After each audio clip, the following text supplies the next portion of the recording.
शिवसेना के मुखपत्र सामना ने पहली बार अनिल देशमुख पर गृह मंत्री महाराष्ट्र पर सवाल उठाए हैं।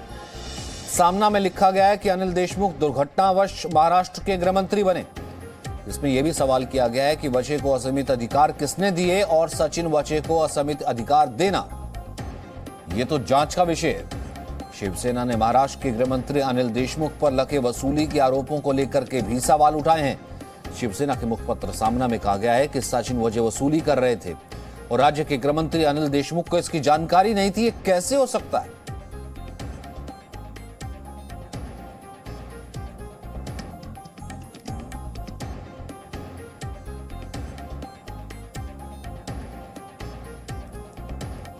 तो सामना ने पहली बार अनिल देशमुख पर सवाल उठाए हैं कि दुर्घटनावश गृह मंत्री बने हैं और दुर्घटनावश तरीके से ही उनको गृह मंत्री बनाया गया और इसकी जवाबदेही तय होनी चाहिए कि आखिरकार सचिन वचे को असीमित अधिकार किसने दिए, कैसे दिए, किसके कहने पर दिए और क्या उन्हें पता नहीं था।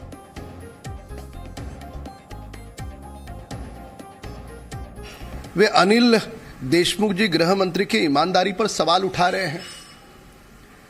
शिवसेना का एक और वाज़ेह मामले को लेकर के अनिल देशमुख जी की ईमानदारी पर सवाल उठाना और दूसरी ओर उन्हीं के मुख्यमंत्री है, उनका अधिकार है उनका इस्तीफा लेना, पर वो इस्तीफा नहीं ले रहे हैं।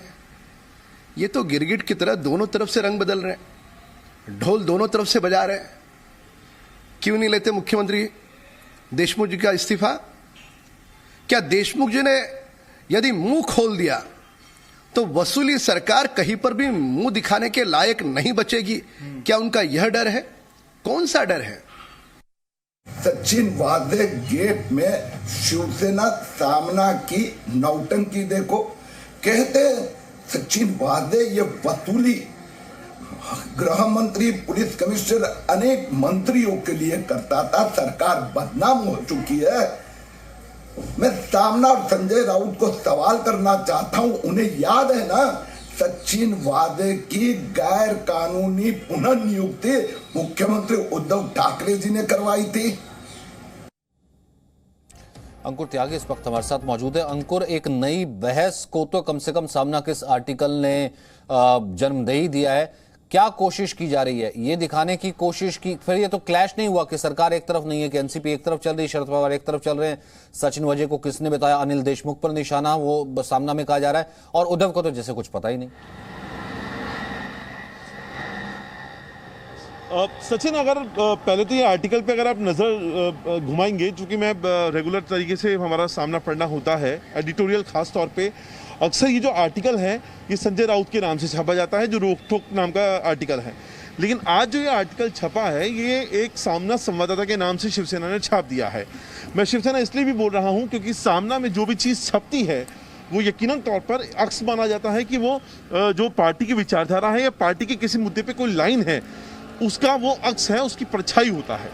और इसीलिए अब जो आर्टिकल लिखा गया इसमें सवाल भी खड़े हो रहे हैं, क्योंकि जिस तरीके से सीधे तौर पे पहली बार इस पूरे के पूरे कार्यक्रम 25 फरवरी से ये लगातार हम देख रहे हैं पूरा चल रहा है, उनमें पहली बार शिवसेना ने खुलकर आगे आकर इसमें अपनी बात रखने की कोशिश करी है और सीधे तौर पर अनिल देशमुख को इस पर रखा है कि अनिल देशमुख जो है वो एक उनको गलती से उनको यहाँ पर बिठा दिया गया है इस कुर्सी पे, क्योंकि इससे पहले दो और बड़े नेता थे जो एनसीपी के कोटे से आते थे, उन्होंने साफ तौर पर मना कर दिया था, तो मजबूरी में इनको जो है गृह मंत्री बनाया गया है।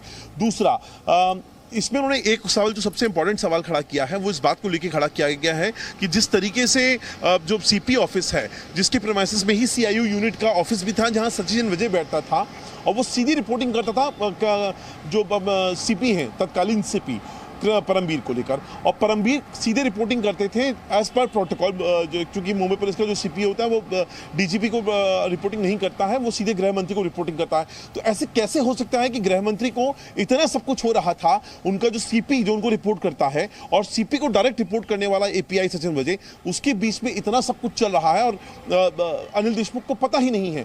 इसके अलावा जो इससे पहले भी एक सूरज राठौड़ का जो एक मंत्री हैं मुंबई महाराष्ट्र के थे, उनके ऊपर एलिगेशंस लगे थे, एक लड़की ने सुसाइड कर लिया, वो लेटर लिख कर जाती है, इस मामले का भी यहाँ पर रेफरेंस दिया गया है।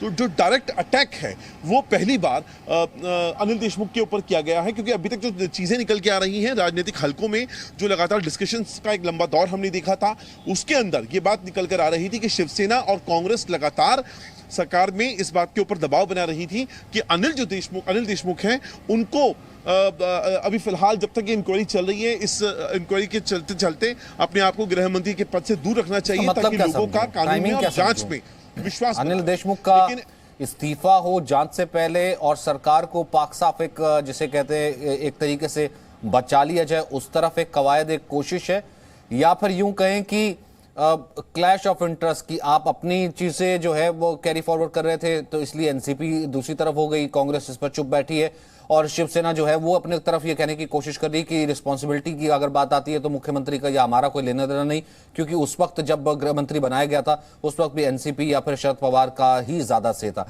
इसकी टाइमिंग और मोटिव क्या समझूं?